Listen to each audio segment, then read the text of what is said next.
I turned away after witnessing my childhood friend, drugged and burning with desire, drag the principal's daughter into the bathroom. In my past life, I had rushed in to stop his violent act, but that only put me in danger. By the time the police arrived, my school uniform was torn to shreds. Photos of me disheveled in the bathroom went viral online. So much for being the cold, top student. She's just a SL*T who can't control herself. My reputation was ruined, and I was expelled from school. My childhood friend married me to save his own reputation, but our marriage was my true hell. I fell into severe depression and mental instability, losing 8 pregnancies in 10 years. People gossiped that I was promiscuous, that my body was worn out from being used by too many men. My parents, trying to make amends to my husband, poured all their efforts into supporting him. But the first thing he did after gaining full control of my family's company was to frame my father for financial crimes. My father died of a heart attack in prison. My mother, unable to bear such a huge blow, died in a car accident. When I heard the news, I was devastated beyond words. But my husband of 10 years appeared before me, arm in arm with a transfer student. UB*TCH, if you hadn't interfered back then, Lily and I would have been together long ago. She wouldn't have been forced by her parents to abort our child. I coughed up blood and died with my eyes wide open in disbelief. When I opened my eyes again, I had returned to the day my childhood friend was drugged. After school, there weren't many people left in the building. I took deep breaths of fresh air,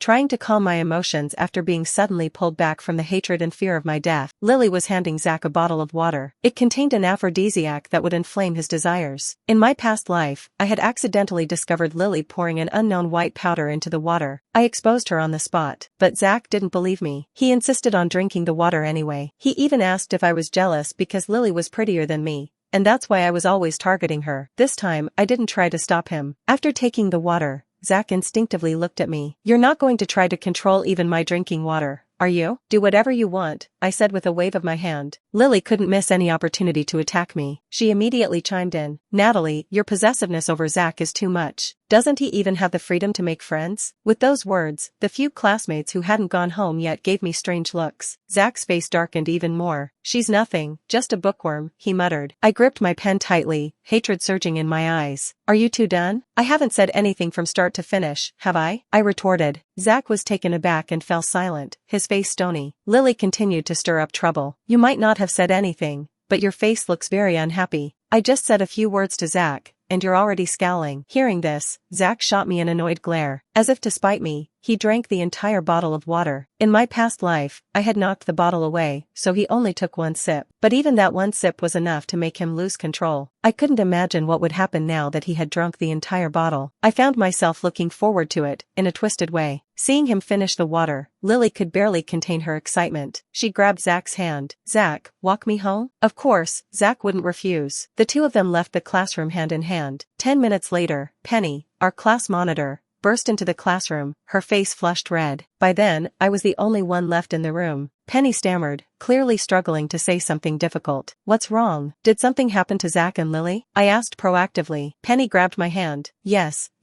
it's them, they.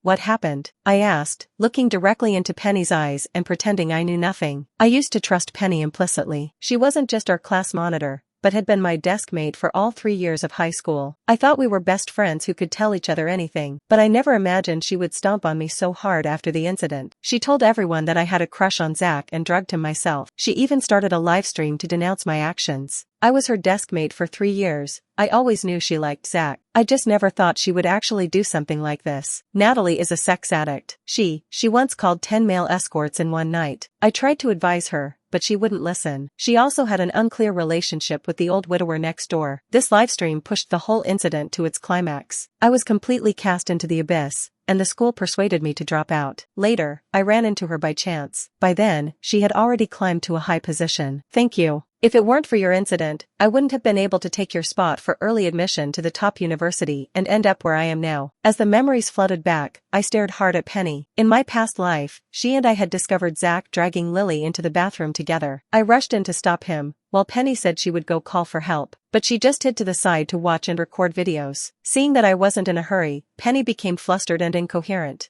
Zach dragged Lily into the men's bathroom. Lily kept crying. Zach is trying to assault Lily, but don't they like each other? How do you know Lily isn't willing?" I asked. Hearing me say this, Penny was stunned. Everyone in our class knew that Zach and Lily were flirting, just short of making it official. Penny anxiously grabbed my wrist. But they're still students, they can't do this. Come on, let's go take a look. We can't just ignore this. The calculation in Penny's eyes was about to spill over. She just wanted to ruin me to get the early admission spot to the top university. I didn't say anything more and followed her downstairs. On the way, I secretly sent pre-written SOS messages to the principal and other school leaders, as well as contacting some influencers who were live streaming nearby. Lily was the principal's daughter, after all. In my past life, when persuading me to drop out, the principal had utterly humiliated me, saying I was damaged goods that had been ridden by thousands. This time, I wanted the principal to get a good look at the show her daughter was putting on. As we approached the bathroom, we could hear ambiguous sounds coming from inside. Zach, baby, more, I want more. Zach, you're so good. The woman's moans and the man's grunts were non-stop. Penny's eyes darted around. Natalie, you go in first to stop them. I'll go find someone to help. No, I can't go in. Let's just wait here for the teachers, I said, shrinking my neck and pretending to be scared. Penny glared at me in annoyance. She forced down her temper and lowered her voice. If you don't go in now, they'll go all the way. Do you really want to let Zach go to Lily? The bathroom's outer door wasn't fully closed. Through the crack, I could see Zach pressing Lily against the wall. Lily was half undressed, exposing herself. Zach was frantically tearing at Lily's uniform, biting all over her body. Lily pretended to struggle, but wasn't actually using any strength. Her coy resistance only made Zach more uncontrollable. I pressed my lips together tightly, pretending to be conflicted. Okay, you're right. I'll go in now. Just as I was about to push the door open, I turned back to Penny and said, hurry and find a teacher. I can't hold out for long. Penny nodded eagerly. She turned and ran, but after rounding a corner, she came back. She gleefully took out her phone, started recording, and wedged it into the door crack. Inside was chaotic, with lewd sounds coming out unabashedly. After doing this, Penny finally went to find teachers and security guards, feeling very pleased with herself. When a group of people rushed to the teaching building, the couple inside were still going at it vigorously. Penny covered her face and cried, blocking the principal. Teacher, I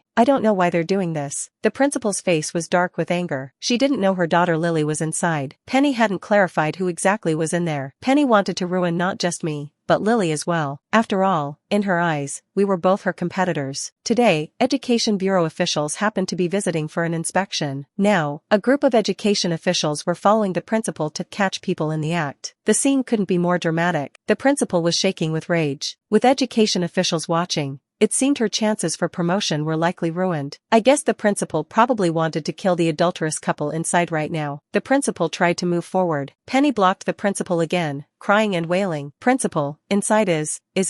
She pretended to be reluctant. The principal grabbed her shoulders. Who is it? Penny acted like she had been frightened to tears, and said between sobs, it's Natalie. The principal naturally knew who I was. My grades were always top of the year, and I was the most promising candidate for early admission to the top university. The principal's eyes bulged with rage. That SL. She abruptly cut off the insult she was about to hurl. The education officials were still watching, so the principal couldn't speak too harshly at this moment. The people inside were still lost in their passion, completely unaware of the commotion outside. The lewd sounds coming from inside grew even more unbridled. Penny covered her chest and cried, Natalie, how could you be so foolish? Why can't you control yourself? Are you really that desperate for men? With those words, the education officials' expressions turned extremely unpleasant. They considered themselves respectable people and didn't want to barge in at a moment like this. A group of people with varying expressions waited downstairs, looking at each other awkwardly. Me? What about me? I finally emerged from my hiding place in the shadows.